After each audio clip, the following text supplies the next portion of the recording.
देश में कोरोना की रफ्तार जारी है, जहां राजधानी दिल्ली का सबसे बुरा हाल है। दिल्ली में पिछले 24 घंटों में 27,561 नए कोरोना मामले सामने आए हैं। साथ ही एक दिन के भीतर 40 मरीजों की मौतों की पुष्टि भी हुई है। यहां संक्रमण दर 26.22% दर्ज की गई। दिल्ली में अभी 56,991 मरीज होम आइसोलेशन में हैं। राजधानी में सक्रिय कोरोना मरीजों की दर 4.79% है, जबकि रिकवरी दर 93.70% है। दिल्ली में कंटेनमेंट जोन की संख्या अभी 20,878 है, जबकि कोरोना डेथ रेट 1.56% है। पश्चिम बंगाल में कोरोना की तीसरी लहर का कहर देखने को मिल रहा है, जहां नए संक्रमितों की संख्या 22,000 के पार पहुंच गई है। सबसे बुरा हाल राजधानी कोलकाता का है, जहां 7,060 नए कोरोना संक्रमित आए हैं। बंगाल में संक्रमण दर 30.8% है, जो कि देश में सबसे ज्यादा है। कर्नाटक में भी नए केस 21,000 के पार पहुंच गए हैं, जबकि बेंगलुरु में तेजी से कोरोना का केस बढ़ रहा है, जहां एक दिन में 15,000 से ज्यादा नए केस सामने आए हैं। वहीं यूपी में 13,681 संक्रमित पिछले 24 घंटे में मिले हैं, जबकि लखनऊ में सबसे ज्यादा 2,181 नए केस सामने आए हैं। तमिलनाडु में 24 घंटे में 17,934 कोरोना संक्रमित आए हैं। वहीं चेन्नई में यह आंकड़ा 7,372 तक पहुंच गया है। बिहार में नए कोरोना संक्रमित 6,413 मिले हैं। वहीं एक्टिव केस की संख्या 28,000 के पार पहुंच गई है। गुजरात में पिछले 24 घंटों में कोविड-19 के 9,941 मामले सामने आए, जिसमें 4 की मौत हो गई। महाराष्ट्र में 24 घंटे में 46,723 केस सामने आए हैं। इस बीच मुंबई से राहत वाली खबर आ रही है। मुंबई में 24 घंटे में 16,420 नए केस सामने आए हैं। हालांकि पिछले 4 दिन को देखते हुए ये मामूली बढ़त है। वहीं केरल में एक बार फिर केस बढ़ने शुरू हो गए हैं। केरल में 24 घंटे में 12,742 नए केस सामने आए हैं। कोरोना पर पीएम मोदी आज मुख्यमंत्रियों से बात करेंगे। वीडियो कॉन्फ्रेंसिंग के जरिए राज्यों के सीएम से मुलाकात पर मौजूदा हालात और तैयारियों पर भी चर्चा होगी। इस बीच प्रधानमंत्री के साथ कोरोना के हालात पर बैठक के बाद डिस्चार्ज पॉलिसी को बदला गया है। अब हल्के मामलों में पॉजिटिव पाए जाने के 7 दिन बाद और नॉन इमरजेंसी केसेस में 3 दिन बाद डिस्चार्ज किया जा सकता है और इससे पहले टेस्ट की जरूरत नहीं है। सामान्य संक्रमण वाले मामलों में अगर लक्षण घट रहे हैं और 3 दिन तक मरीज का ऑक्सीजन लेवल 93% हो तो उसे डिस्चार्ज किया जा सकता है।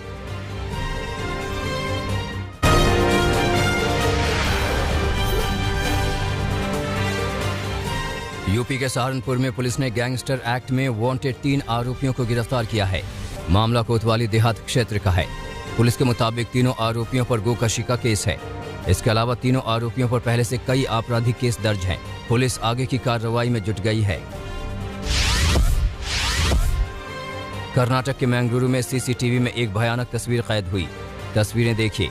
यहाँ से तेजी से ये बाइक सवार गुजरता है। सामने से बस आ रही है, मगर अचानक बस टर्न लेती है। वो तो शुक्र था कि बाइक सवार तेजी से निकल गया, वरना कोई बड़ा हादसा हो सकता था। पश्चिम बंगाल के वर्धमान में सेक्स रैकेट का पर्दाफाश हुआ है। मामला मेमारी थाना क्षेत्र के कनाई डांगा इलाके का है। पुलिस के मुताबिक राष्ट्रीय राजमार्ग 2 के पास 2 मंजिला मकान में यह सेक्स रैकेट चल रहा था। पुलिस ने यहां से मकान मालिक समेत 5 लोगों को गिरफ्तार किया है। साथ ही यहां से 8 महिलाओं को रेस्क्यू किया है। पुलिस आगे की तफ्तीश कर रही है। दिल्ली में पुलिस ने एक ऐसे शख्स को गिरफ्तार किया है जिसने अपनी ही लूट की फर्जी कहानी गढ़ी थी। आरोपों के मुताबिक शिकायतकर्ता ने केस दर्ज कराया था कि कापसहेड़ा से उसका किडनैप हुआ। किडनैपर्स उसे रजोकरी में जंगल में ले गए और उसके साथ लूटपाट की। शिकायतकर्ता ने बताया कि उसके साथ 3,14,000 रुपए कैश, स्कूटी और मोबाइल की लूट हुई है।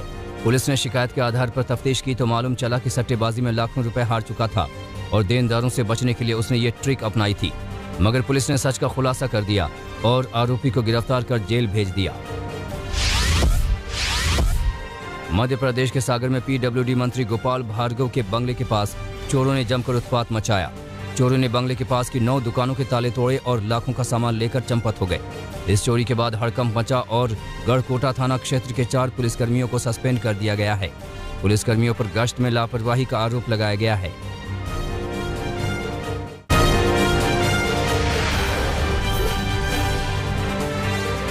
भारत का साउथ अफ्रीका के खिलाफ केप टाउन टेस्ट का आज तीसरा दिन है, जहां टीम इंडिया बड़े स्कोर के इरादे से मैदान पर उतरेगी। जहां भारत ने 70 रनों की बढ़त बना ली है। दूसरी पारी में भारत का स्कोर 2 विकेट खोकर 57 रन है। चेतेश्वर पुजारा 9 और कप्तान विराट कोहली 4 रन बनाकर क्रीज पर हैं। हालांकि दूसरी पारी में भारत की शुरुआत अच्छी नहीं रही। मयंक अग्रवाल 7 और केएल राहुल 10 रन बनाकर आउट हो गए। दूसरे दिन टीम इंडिया के गेंदबाजों के आगे साउथ अफ्रीका के बल्लेबाजों ने सरेंडर कर दिया। पहली पारी में अफ्रीकी टीम 210 रन पर सिमट गई। इस तरह टीम इंडिया को पहली पारी के आधार पर 13 रनों की लीड मिली। भारत की ओर से जसप्रीत बुमराह ने सबसे ज्यादा 5 विकेट लिए। उमेश यादव और मोहम्मद शमी ने 2-2 विकेट लिए। शार्दुल ठाकुर ने 1 विकेट लिया। साउथ अफ्रीका की ओर से कीगन पीटरसन ने सबसे ज्यादा 72 रन बनाए।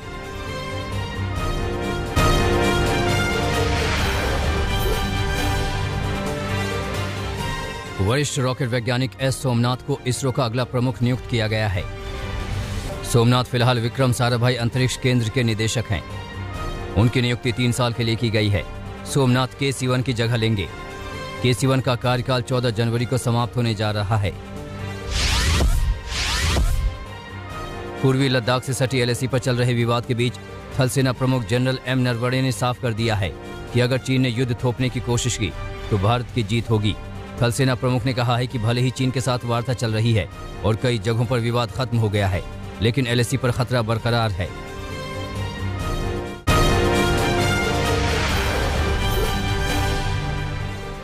यूक्रेन संकट पर अमेरिका की मान मनोबल के बाद नाटो प्रमुख ने रूस के उच्चाधिकारियों के साथ की बैठक।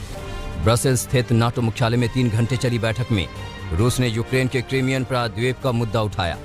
यूक्रेन की पूर्वी सीमा पर तैनात रूस की 1 लाख से अधिक सेना को हटाने को लेकर भी हुई बातचीत।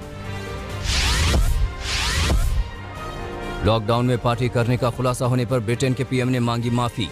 ब्रिटेन के संसद में जॉनसन की लॉकडाउन पार्टी पर बहस होने के बाद विपक्षी लेबर पार्टी ने भी जमकर साधा निशाना। लेबर पार्टी की नेता एंजेला रेनर ने जॉनसन को बताया जनता से झूठ बोलने वाला ब्रिटिश पीएम।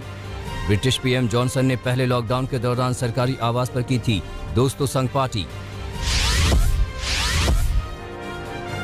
कजाकिस्तान में हालात थोड़े सुधरने के बाद नई सरकार ने ली पद और गोपनीयता की शपथ।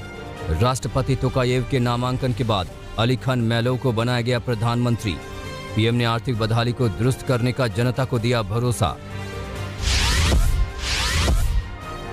बहामास के एंगोला में फंसे नाविकों का खतरनाक रेस्क्यू। अमेरिकी कोस्ट गार्ड ने हैती के 176 नाविकों की बचाई जान। कोस्ट गार्ड ने पिछले साल भी एंगोला में बचाई थी 1,500 से अधिक नाविकों की जान। कनाडा के दूसरे सबसे अधिक आबादी वाले राज्य क्यूबेक में ओमिक्रॉन संक्रमण बढ़ने पर स्वास्थ्य विभाग सख्त।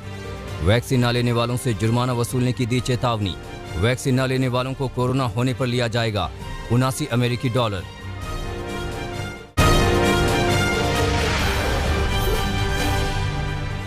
रूस के राष्ट्रपति व्लादिमीर पुतिन ने स्वास्थ्य विभाग को चेताया। ओमिक्रॉन संक्रमण को लेकर अस्पतालों में इलाज के उचित प्रबंधन करने के लिए दिए सिर्फ 2 हफ्ते।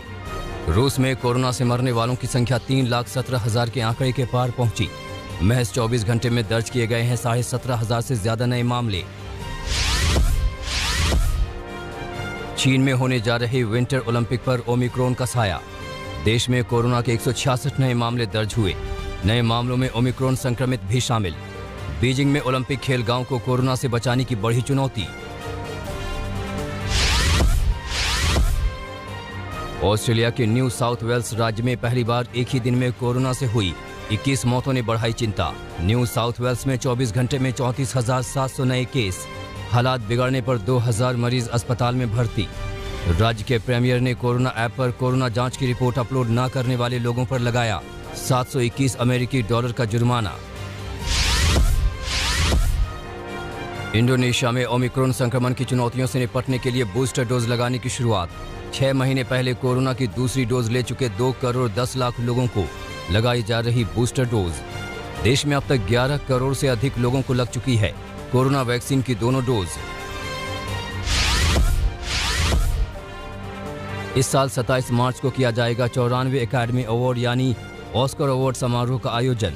3 साल के बाद एक बार फिर होस्ट अवार्ड समारोह का संचालन करता दिखेगा। पिछले साल बदल गया था वेन्यू, लेकिन इस साल अपनी पुरानी जगह हॉलीवुड के डॉल्बी थिएटर से ही प्रसारित होगा कार्यक्रम। 8 फरवरी को होगी नामांकन की घोषणा।